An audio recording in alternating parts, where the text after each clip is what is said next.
Anyway, hello again. Your opponent, this kind of seems like you guys are like friends. You should be going out and having a beer and a barbecue. Is it making it any harder to fight somebody who seems as kind of as relaxed and as jovial as you are? No, I think we're both procrastinators. I think when it comes to the fight, you know, we're not trying to kill each other. I mean, this is still a sport.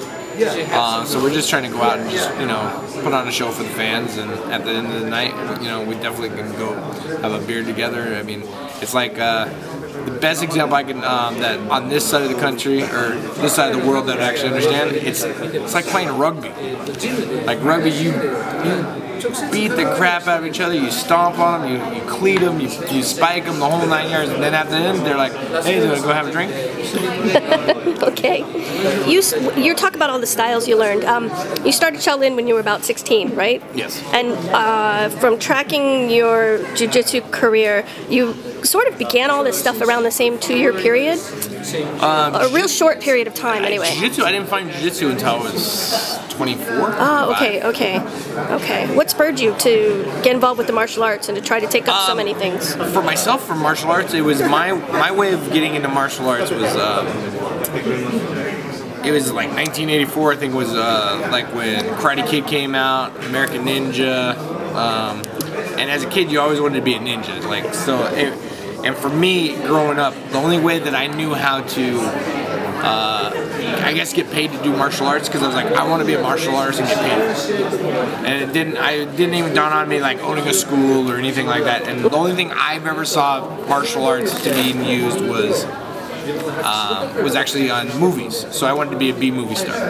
I wanted to be like Don Wilson, Billy Blanks. I wanted to just be that guy, Dolph Lundgren, you know, just doing that bad B movies, but be able to get paid to do martial arts. And then that's how I got into Kung Fu, and then Kung Fu turned into like the fighting aspect, and I wanted to be a kickboxer and started doing that, and then that I didn't realize the fight business in kickboxing was very flaky. Like the fights would fall in, I could get a fight, not a fight, you know. And then I was like, I'm gonna go to jiu-jitsu, and I found a guy that, you know, fought MMA, and that's how I found jiu-jitsu. I'm like, hey, he's been on TV, he knows how to get fights, and so I went over there, but I just realized that the fight business is just flaky. It wasn't just kickboxing and not boxing, it's the whole combat sports. There's just a lot of flakes. That gives me 2 points. One, would you be in the Expendables? Would you like to be in the next one? Now we wouldn't know you want to be a movie star, so. Of course I'd be in the Expendables. I mean, who wouldn't want to hang out with those action stars? I mean, those are all the action stars that I grew up with, and like, you just want to be with. So what would be your role? Ammunitions expert? You know the what? Anaconda? I would either be the big, you know, burly guy with the, you know, with the ammo export, you know, like big guns, or I'd try to be I'm the guy that's sleek and the ninja. You're the ninja. Oh my God, you're the ninja. They don't have a ninja. Okay, you're the ninja. Okay, and the second point about the grappling, would you ever do Metamoris?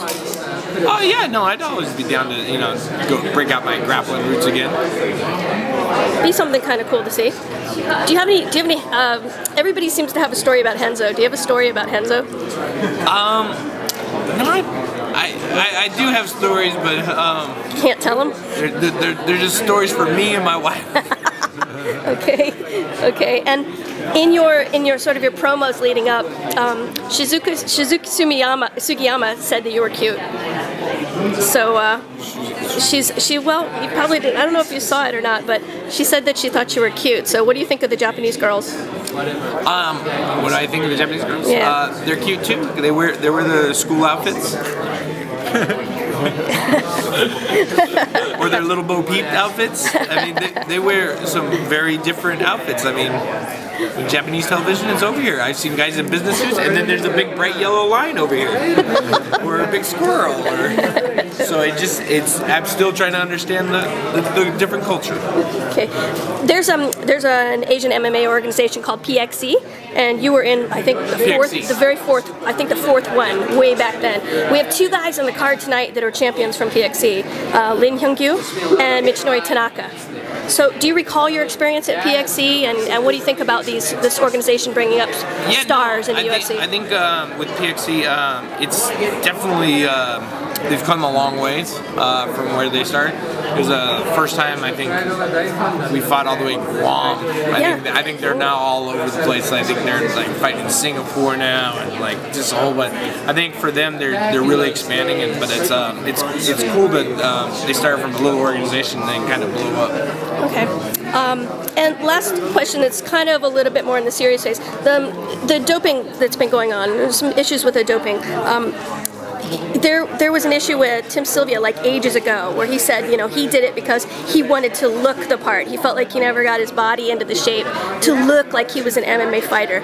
What do you think about guys that try to have other substances? Where do you stand on this? I think I was one of the first guys to actually talk about it openly about you know, drugs and PEDs and VADA and all the doping that's going on. And people stoned me, you know, but before you weren't allowed to have a beard in the UFC. Now everybody and their mama has a beard in the UFC, even the girls. So it's like everybody's trying. Wait a second, no beard. But it's one of those things. If it's not, everybody jumps on the bandwagon, and sometimes you just got to be a leader and stand out by yourself. And I was the very first one to do it, and then next thing you know, everybody and their mom was like, "Yeah, PEDs are bad," because you know the upper echelon of, you know, the UFC brass is, you know, saying, "Hey, we're gonna stop this." I mean, it could have been stopped, you know, a while ago. Well, thanks so much. Looking forward to seeing your fight. No, thank you. It's gonna be very exciting.